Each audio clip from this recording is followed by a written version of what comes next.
रावण को कई बार आजकल मैंने देखा पिछले दशहरे पे इतना ग्लोरीफाई कर रहे हैं लोग रावण को कि उसने सीता को हाथ नहीं लगाया, तुम ज्यादा बड़े रावण, रावण तो बहुत अच्छा था। रावण जब स्वर्ग लोग गया था तो रंभा उसको मिली वहां पे, रंभा को अपने साथ में, रंभा बोली नहीं नहीं मैं आपकी पुत्रवधू हूं। पकड़ लिया रंभा को, खींच के जबरदस्ती करी और उनके साथ में दुष्कर्म किया। श्राप दिया रावण को कि आइंदा से अगर तुमने किसी स्त्री को उसकी इच्छा के विरुद्ध अगर छू भी लिया तो तुम्हारा सर 100 टुकड़ों में बट के समाप्त हो जाएगा। ये कारण था रावण ने सीता को नहीं छुआ। रावण ने तो अपनी पत्नी की बड़ी बहन माया के साथ भी छल किया और उनके साथ भी दुष्कर्म किया, जबरदस्ती किया, जिसके कारण उन्होंने बाद में उनको श्राप दिया और बोला स्त्री की वासना ही तुम्हारी मौत का कारण बनेगी। रावण 10 सर 20 आंखें, फिर भी नहीं दिख रहा उसको क्या करना चाहिए, 20 आंखों से भी नहीं दिख रहा है।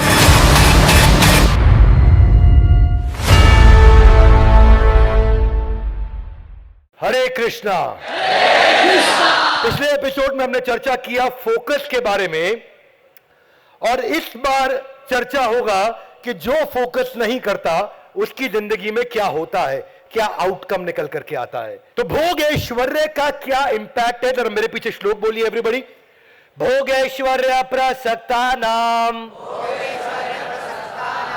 तया प्रत चेतसाम व्यवसायत्मिका बुद्धि समाधो न विधीयते। इसको आप जीवन में उतारते हैं तो जो प्रिंसिपल आध्यात्मिक है वही भौतिक भी होते हैं। भौतिक प्रिंसिपल आध्यात्मिक नहीं होते, आध्यात्मिक प्रिंसिपल भौतिक जीवन में चल जाते हैं। क्या मेरी बात समझ आ रही है? हरि बोल। जितना सेंस ग्रेटिफिकेशन बढ़ता है उतना सफलता की संभावना अपने आप घटता चला जाता है। Sense gratification will kill the reputation and consciousness brings seriousness in business, जो भी बिजनेस है आपका। तो समटाइम्स केवल इंद्रिय तृप्ति नहीं, इंद्रिय तृप्ति के पीछे की जो रॉन्ग फिलॉसफी है, जो माइंडसेट है, वो इंद्रिय तृप्ति को बिल्ड करती है। अभी सुनना मेरी बात। कोई स्टूडेंट्स कितने हैं यहां पे? हाथ खड़ा करें जितने स्टूडेंट्स हैं। बहुत काम की बात बताने वाला हूं आपको। क्या ऐसा लगता है मेरे को भगवान ने इस लोग आप ही लोग के लिए बोला है? बाकी लोग काम आ जाएगा उनको, आप लोग और ध्यान से सुनो। हाँ, क्या जब जेब में हो मनी तो क्या करेगा शनि? फिलॉसफी है। ऐसा है मेरे भाई, सबसे बड़ा पैसा है और जब तक तेरे पास पैसा है दुनिया पूछेगी मेरा भाई तू कैसा है। जब पैसा नहीं है आपके पास तो सुंदर मेले में भी रहेगा उदास। फिलॉसफी है। बस, ट्रेन और लड़की, इसके पीछे नहीं भागना चाहिए। एक जाएगी दूसरी आएगी। एक्साइटेड मत होइए। मर्द को दर्द नहीं होता, मर्द को भी होता है दर्द। गलत बिलीफ है ये। और यही फिर उसके बाद क्या करते हैं, गड़बड़ करते हैं, क्योंकि ये बिलीफ फिर आपको भोग ऐश्वर्य की तरफ ले जाते हैं। भाई जब तक तू लड़की के पीछे भागेगा लड़की पैसे के पीछे भागेगी। जिस दिन तू पैसे के पीछे भागेगा लड़की तेरे पीछे भागेगी। Wrong philosophy. अगर खूबसूरत लड़की को कोई ना छेड़े तो वो उसे अपनी बेइज्जती समझती है। कितना फिलॉसफी है। जब तेरी जेब में पैसा होगा तेरी इज्जत अपने आप होगी। अकेली लड़की खुली तिजोरी के समान है। एक आदमी की लाइफ में शराब पीने की कैपेसिटी और बैंक बैलेंस दोनों कभी खत्म नहीं होना चाहिए। पैसा कमाने के 2 रास्ते, एक शॉर्टकट और एक छोटे वाला shortcut. If you can't change the girl, change the girl. बहुत सारी फिलॉसफी है। लोग कहते हैं कि हर आदमी बिक सकता है, बस उसका मोल लगाना आना चाहिए। एक भाई कहता है कि कुत्ते के मुंह से हड्डी और मेरे हाथ से नोट की गड्डी यमराज भी नहीं छीन सकते। क्या होगा ऐसे लोगों का? ये जितनी खराब फिलॉसफीज हैं, ऐसी सोच रखने वालों के लिए है 3 दवाई, जूता, चप्पल और जरा जोर से पिटाई। इसको समझने के लिए भोग ऐश्वर्य प्रसक्ता नाम, हाथ आगे लाइए। भोग ऐश्वर्य प्रसक्ता। प्रसक्ता मतलब विशेष अटैचमेंट, आसक्ति। प्रसक्ता प्रकृष्ट रूपेण आसक्ति मतलब इतना अटैच्ड है आदमी, इसको मजा करना है जिंदगी में। That is the difference between Rahul Bhatia and Vijay Mallya. Rahul Bhatia is the chairman of Indigo Airlines. Vijay Mallya used to be the chairman of Kingfisher the king of good times. क्या फर्क हुआ? जितनी भी एक्विजिशन करी विजय माल्या ने, वो सारी एक्विजिशन इस चक्कर में करी कि जिंदगी में मुझे और मजा दे सके। विजय माल्या बॉलीवुड की मैगजीन खरीद रहा है, विजय माल्या रेस कोर्स खरीद रहा है, विजय माल्या शराब के नए ठेके खरीद रहा है, विजय माल्या बॉलीवुड की मैगजीन्स के बाद में अलग अलग प्रकार की बॉलीवुड के वेबसाइट्स को खरीद रहा है, Vijay Mallya global sports soccer team खरीद रहा है, क्रिकेट टीम खरीद रहा है, पार्टिंग क्लब खरीद रहा है, फुटबॉल क्लब खरीद रहा है, रेस कोर्स खरीद रहा है। इनका कोई लेना देना नहीं उसके बिजनेस से, इनका लेना देना है मनोरंजन से। पर भक्त जो गीता पढ़ता है उसका मनोमंजन होता है, और उस मनोरंजन में जो मनोरंजन है वो अपने आप जिंदगी भर भरा रहता है, कभी खाली नहीं होता। ऐसा आदमी को कहीं जाने की जरूरत नहीं पड़ती। Problem with Vijay Mallya was भोग ऐश्वर्य प्रसक्ता नाम तया अपहृत चेतसाम। चेतना डिस्टर्ब हो जाती है ऐसे आदमी की। समाधो न विधीयते, ऐसा आदमी समाधि में प्रवेश नहीं कर सकता। कैसा आदमी? जो भोग ऐश्वर्य प्रसक्ता नाम। कैप्टन गोपीनाथ बोले he is the victim of flamboyance. Economic Times ने बोला people love to hate Vijay Mallya. फर्क क्यों हुआ? क्योंकि विजय माल्या की किंगफिशर एयरलाइन 6000 करोड़ के लॉस में और लोन में चली गई, और वो सबसे मुश्किल धंधे के अंदर भी राहुल भाटिया 6000 करोड़ के लॉस में, ये 600 करोड़ के प्रॉफिट में नोट छाप रहे। फर्क क्या था? विजय माल्या की कंपनी में फीमेल मॉडल्स थी, इंडिगो एयरलाइंस में बिजनेस मॉडल था। फीमेल मॉडल नहीं चाहिए, बिजनेस मॉडल चाहिए। फर्क यही था कि ये मॉडल को बार बार चेंज करता रहा, लग्जरी से इकोनॉमी, इकोनॉमी से लग्जरी। वो एक स्टेबल मॉडल बिल्ड करता रहा, बिजनेस मॉडल। राहुल भाटिया एकमात्र highest profit making airlines company है भारतवर्ष की। जितनी बार आप मॉडल्स को चेंज करते हो उतनी बार स्टेबलाइज होने का मौका नहीं मिलता। इधर विजय माल्या मॉडल बार बार चेंज करता रहा। इन्होंने पहली लाइफ में एक ही एयरक्राफ्ट खरीदा, और उसके हर 6 हफ्ते बाद एक एयरक्राफ्ट, हर 6 हफ्ते बाद एक एयरक्राफ्ट, हर 6 हफ्ते बाद एक एयरक्राफ्ट अपने आप को स्टेबलाइज करते गए और लॉन्च करके बड़ा करते चले गए। ये फास्ट और केयरलेस थे, ये स्लो और एग्जीक्यूशन में एबल थे। इनका एग्रेसिव एक्सपेंशन था, इनका मेजर्ड एक्सपेंशन था। फर्क यही था। सांसद होने के कारण विजय माल्या को कर्जा आसानी से मिलता था। आसानी से लिए हुए कर्जे को ध्यान से नहीं खर्च किया। और ये सांसद नहीं थे, ये बोले बाजार से पैसा आसानी से नहीं मिलता, इसलिए बहुत ध्यान से खर्च करूंगा। ये कर्जे में डूबते चले गए। क्यों? क्योंकि इनके पास जो पैसा आता था उसको लगा देते थे स्विमवेयर मॉडल मैगजीन्स पे, कैलेंडर पे।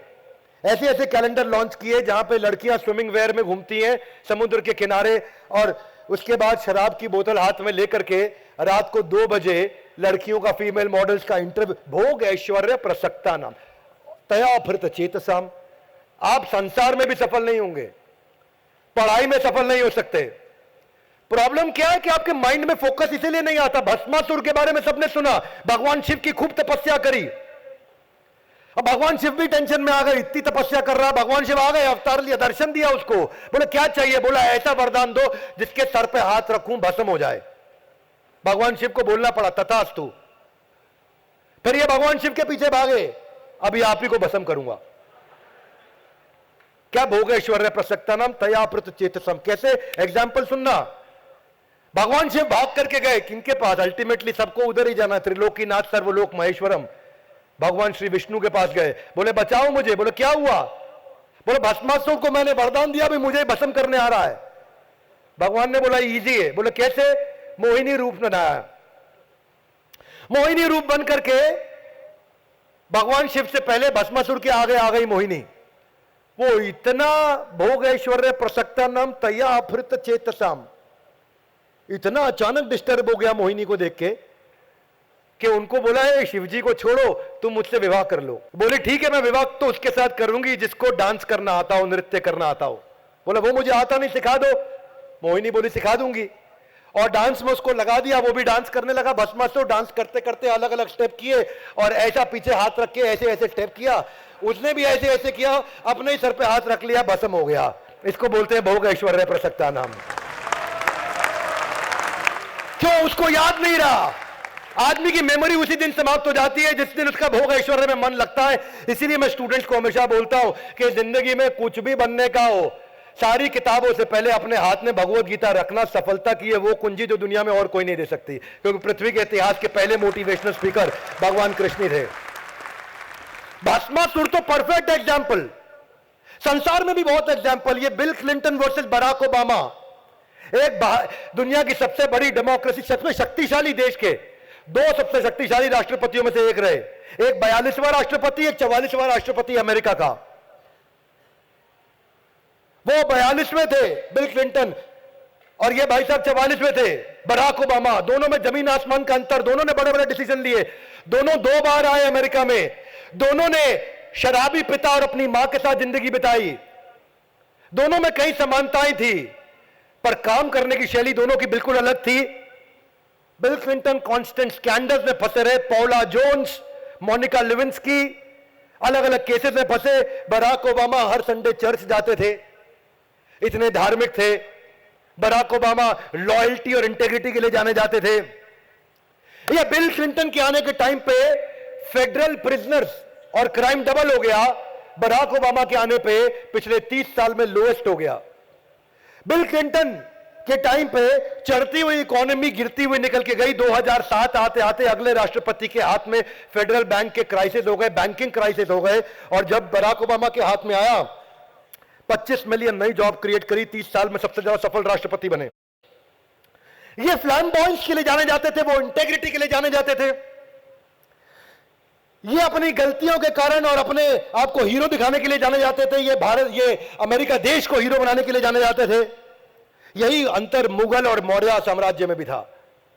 मुगल साम्राज्य की खास बात क्या थी कि ये कब किसको मार दे, अपने भाई को, अपने पिता को मालूम नहीं। ये कब किसके साथ संबंध बना ले, शारीरिक, अपनी मां, अपनी बहन और प्रजा में किसी के साथ पता नहीं। मुगल साम्राज्य के अंदर कितने ऐसे केस निकल के आए जहां अपने ही बेटे को, अपने ही भाई को, अपने ही पिता को मरवा दिया गया। पर मौर्य डायनेस्टी चाणक्य पंडित की गाइडेंस में शुरू हुई थी।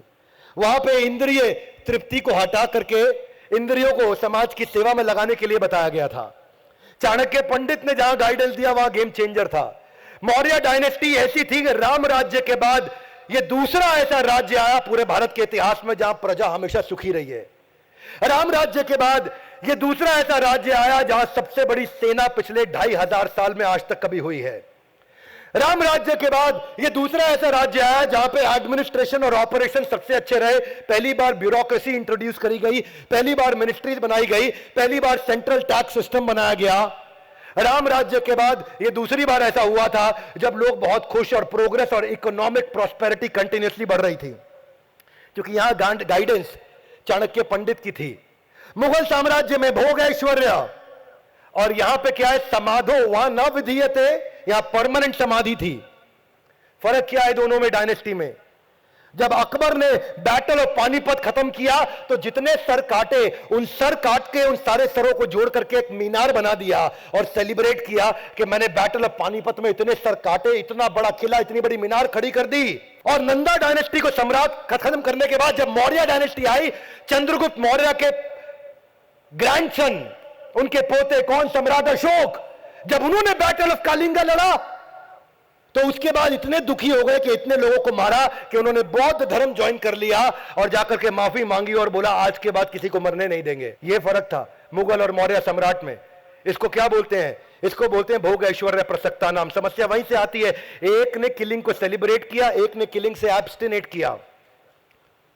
ये जब जब ऐसा होगा, देवराज इंद्र भी भटक सकते हैं। तो मेरी और आपकी क्या मिसाल है भैया? मैं आपको यह कहना चाहता हूं कि जब अर्जुन यह कह रहे हैं कि मैं पूरे चक्रवर्ती तूफान को कंट्रोल कर सकता हूं पर मन को कंट्रोल नहीं कर सकता, चंचलम ही मना कृष्णा, इंद्र वैसे ही कितने भोग विलास में डूबे हुए आसपास कहीं अप्सराएं, पर मन नहीं भरता। पृथ्वी पे घूमते घूमते आ गए और आकाश से देख रहे कि अरे एक जंगल के अंदर बड़ी सुंदर स्त्री घूम रही है। बोले ये कौन है? तो पता चला ये गौतम ऋषि की पत्नी अहिल्या है। इंद्र से कंट्रोल नहीं हुआ। इंद्र ने देखा गौतम ऋषि क्या करते हैं, पहले पूरी रेकी करी। पता चला गौतम ऋषि रोज सुबेरे, इतने बड़े तपस्वी हैं, सुबह भोर से पहले उठ करके अपने नित्य कर्म करने के लिए नदी के पास जाते हैं।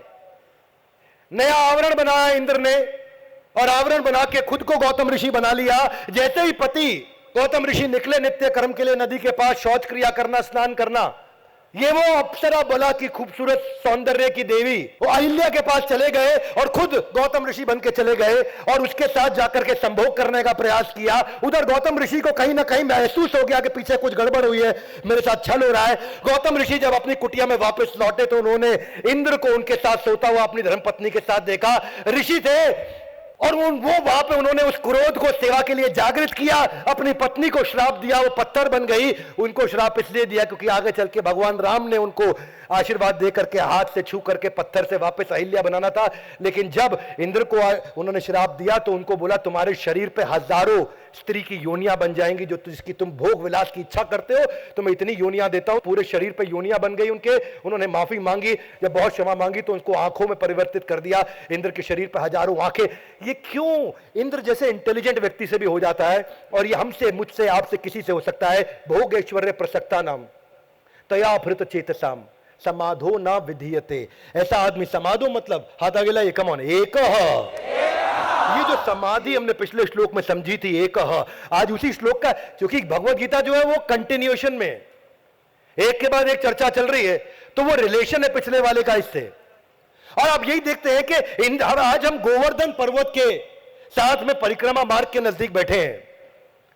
दिव्य स्थान है तो यहां इंद्र को याद किया, तो इंद्र की हमें गिरिराज जी की लीला भी याद करनी चाहिए।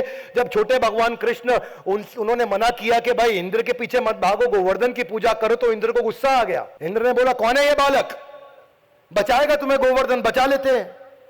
भगवान कृष्ण ने गिरिराज जी को अपने हाथों पर उठाया। हम सबको वो लीला पता, लेकिन इंद्र इतना गुस्से में आ गए, ऐसी बारिश करी कि एक एक बूंद का वजन 100-100 हाथियों के बराबर।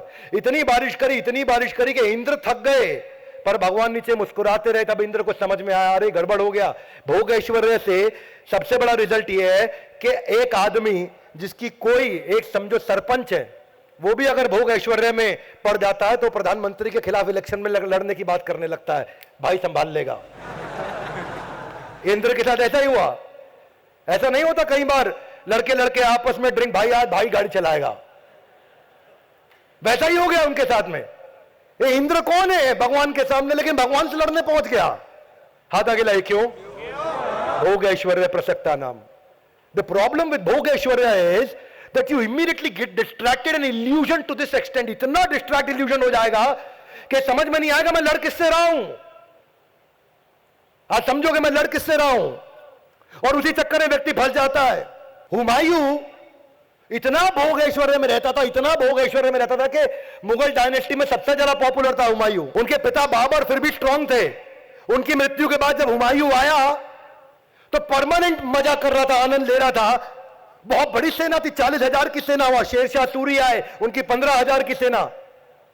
बस क्योंकि हुमायूं के पास लीडरशिप नहीं दिया, प्लानिंग नहीं किया, स्ट्रैटेजी नहीं बनाया, आपस में कम्युनिकेशन नहीं रखा, टीम्स के साथ रिलेशनशिप नहीं बनाया, वॉर की प्रैक्टिस नहीं करी, इसलिए 15,000 की सेना ने 40,000 को तुरंत बर्बाद करके उखाड़ के समाप्त कर दिया। इसका कारण क्या है? भोग ऐश्वर्य प्रसक्ता नाम। रावण को कई बार आजकल मैंने देखा, पिछले दशहरे पे इतना ग्लोरीफाई कर रहे हैं लोग रावण को कि उसने सीता को हाथ नहीं लगाया, तुम ज्यादा बड़े रावण, रावण तो बहुत अच्छा था। हाँ ठीक है, उसको संस्कृत का ज्ञान था, उसके 4 वेदों का ज्ञान था, वो भगवान शिव का भक्त था, लेकिन भोग ऐश्वर्य के चक्कर में बहुत सारी गड़बड़ पहले कर चुका था। वो कई बार अपराध कर चुका था। रावण की कथा किसी दिन अलग से लूंगा मैं। 10 सर 20 आंखें, फिर भी नहीं दिख रहा उसको क्या करना चाहिए। 20 आंखों से भी नहीं दिख रहा है। कितनी औरतों ने पहले उसको श्राप दे चुका था। रावण जब स्वर्ग लोक गया था तो रंभा उसको मिली वहां पे, और युद्ध के बाद रंभा को अपने साथ वहां। रंभा बोली नहीं नहीं, आप ही के बड़े भाई कुबेर के पुत्र नल कुबेर से मेरा विवाह होने वाला है, मैं आपकी पुत्रवधू हूं, आपकी डॉटर इन लॉ हूं, आप नहीं मेरे साथ ऐसा कर सकते। फिर भी रावण ने जबरदस्ती करी। भोग ऐश्वर्य प्रसक्ता नाम तया भृत चेतसाम। हाँ है रावण हमारे में और मुझ में, अगर मैं भी यही काम करता हूं तो। और फिर वही तया भृत चेतसाम इज गेटिंग डिस्टर्ब, और पकड़ लिया रंभा को, खींच के जबरदस्ती करी और उनके साथ में दुष्कर्म किया, जिसका बाद में चल के नल कुबेर को पता चला, जिसने श्राप दिया रावण को कि आइंदा से अगर तुमने किसी स्त्री को उसकी इच्छा के विरुद्ध अगर छू भी लिया तो तुम्हारा सर 100 टुकड़ों में बट के समाप्त हो जाएगा। यह कारण था रावण ने सीता को नहीं छुआ। यह नहीं था कि रावण को तुम भगवान की तुलना कर दोगे।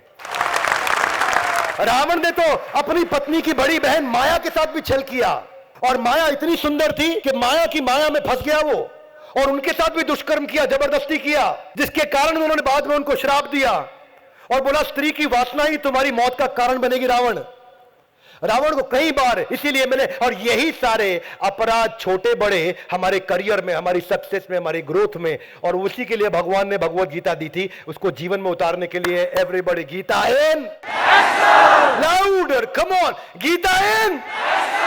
गीता जीवन में उतारने के लिए, हाथ जोड़ने के लिए नहीं, अगरबत्ती घुमाने के लिए नहीं, हाथ पे रख के कसम खाने के लिए नहीं, गीता भगवान जीवन में उतारने के लिए है। और इतना कुछ है, मैं वचन देता हूं, आप भगवत गीता पढ़िए और जिंदगी में जो चाहते हैं, ये ऐसा कल्प वृक्ष है। अच्छा चाहेंगे वो भी अचीव होगा, बुरा चाहेंगे वो भी अचीव होगा, भगवान की शरण चाहेंगे तो वो भी अचीव होगा। ये था आज का श्लोक। भोग ऐश्वर्य प्रसक्ता नाम तया प्रत चेतसाम व्यवसाय आत्मिका बुद्धि। व्यवसाय आत्मिका, आपका व्यवसाय और आप एक क्यों नहीं हो रहे? क्योंकि समाधो न विधीयते, ऐसे आदमी का कंसंट्रेशन बिल्ड नहीं हो सकता। तो दूसरे अध्याय के 41वां श्लोक यानी कि पिछले एपिसोड से रिलेशन यह है कि भोग ऐश्वर्य को छोड़ दो, अपने गोल को पकड़ो और उस पर फोकस बिल्ड करो। जितना मजबूत फोकस उतनी बड़ी सफलता। मैं भारत में एक एक घर के अंदर भगवत गीता पहुंचाना चाहता हूं, इसलिए नहीं कि धार्मिक किताब है। हर हिंदू, मुसलमान, सिख, ईसाई, बौद्ध, जैन, हर इंसान को गीता रखनी चाहिए और अपने जीवन में पढ़नी चाहिए, उतारनी चाहिए। धर्म का चश्मा उतार के फेंक देना चाहिए। और ये पूरे देश का मेरे साथ में मैं चाहता हूं आप वचन लीजिए कि इस भगवत गीता के मैसेज को पूरे देश, पूरी दुनिया में पहुंचाएंगे। ये भारत की पुस्तक नहीं है, इस पृथ्वी की पुस्तक है। ये हर देश में हर इंसान के पास होनी चाहिए। ये मेरी और आपकी, हर देशवासी की जिम्मेदारी है। हमारे साथ जुड़े रहने के लिए, इस एपिसोड को पूरा देखने के लिए आप सबका हृदय की गहराई से प्रेम पूर्वक बहुत बहुत धन्यवाद। ग्रंथराज श्रीमद् भगवत गीता की